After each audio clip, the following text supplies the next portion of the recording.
My name is Gilad, and I'm a singer now.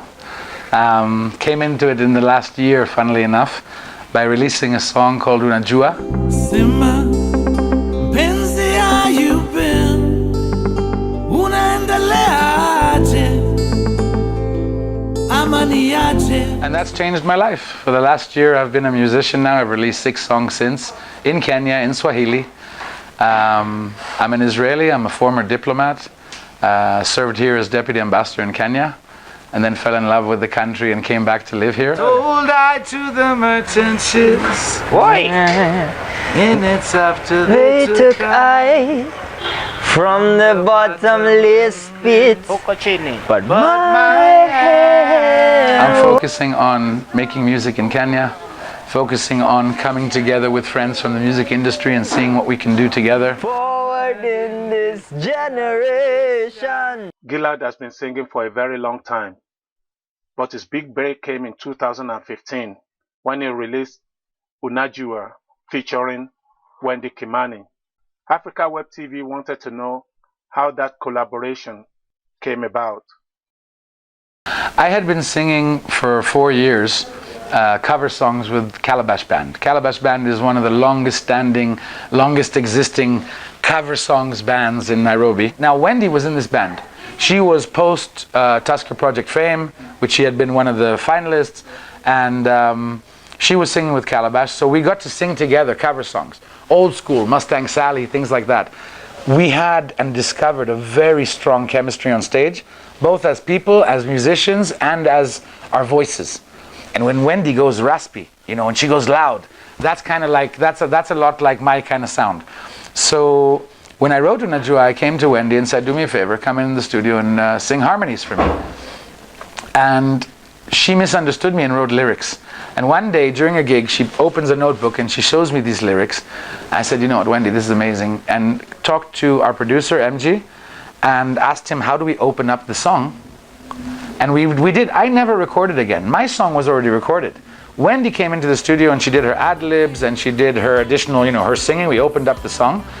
But I mean, Wendy came into the studio and kind of changed the song, transformed it into a duet. Yeah, but we had known each other for years. We were good friends before that, and since then we're much closer, of course. How does a diplomat become a singer? I've been singing one way or another all my life. I was in a boys' choir as a kid, I had a band in high school, I had a band in my early 20s, the White Donkey in Jerusalem, and then there was no money in it. So I moved on to another job. I was a journalist for a while, then moved on to be a diplomat. The hobby always remained, somehow, in the shower, you know. And then, like I said, 5 years ago, when I went back to singing with Calabash on a whim, kind of brought me back into music. I was no longer a diplomat then. I'd left the foreign ministry 8 years ago, when after I had been posted in Kenya for 2 years, then Los Angeles for 3 years, and then I left the government and returned to Kenya to work for Amiran, an agriculture company, as head of business development and PR. So it's not that the move was diplomat to singer. It was return to Kenya, work for corporate, develop a hobby in singing, and then I released a song, but I wasn't expecting that, you know, anything to happen with it. It was just for fun. So look at, you know, when you do things from a good place of love with no intention, they end up coming out better than you thought. The fact that the music's gotten around, I mean, it's a win at several levels. On a personal level, of course, to come back to being an artist at such an age and creating music, but also what it's doing for the Swahili. The fact that foreigners are listening to Swahili now because a foreigner is singing, I think it makes it really interesting, and it serves to kind of bring people together around music, around maybe drop a few of the borders, and maybe even, you know, I released a song called Salama. And Salama talks about black and white inside. We are all black and white inside. There's no color for the soul. And you know, there's a line in the song that says, who says a white man can't sing Swa? Who says a white man can't sing Swahili? And nobody does, and it's been accepted in a wonderful way. And the fact that internationally it's also being seen like that, and giving kind of a positive outlook on Kenya, I love that. I love that it's giving that added value. Be a humble man, he's black and white inside. He's seen now money.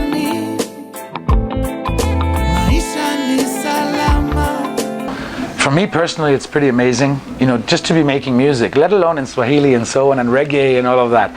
In terms of the community, I think that Kenyans were really happy that a foreigner made the effort to learn the language and write music, and so it's been embraced with a lot of love, a lot of support. People are encouraging, do more, we want to see more music, every time I see people, and so that's a great feeling. It definitely kind of fills you up to want to do more. Are there going to be more collaborations? For sure. There's so many artists in Kenya who I'd love to sing with, not just in Kenya. I have an international friend who's a Grammy Award winner who I hope to do a collab with. Not yet, okay. No names yet.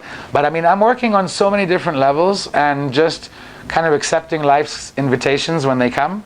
And they're coming. They say in Africa, whenever the rain is falling, if you listen closely, you can hear their voices calling. Karibu nyumbani, they say, karibu nyumbani. Life doesn't often give you a second chance. And when it does, if you don't take it, you're blind. So I'm going all out. I'm enjoying this moment now, and it happened at a later age than you would expect.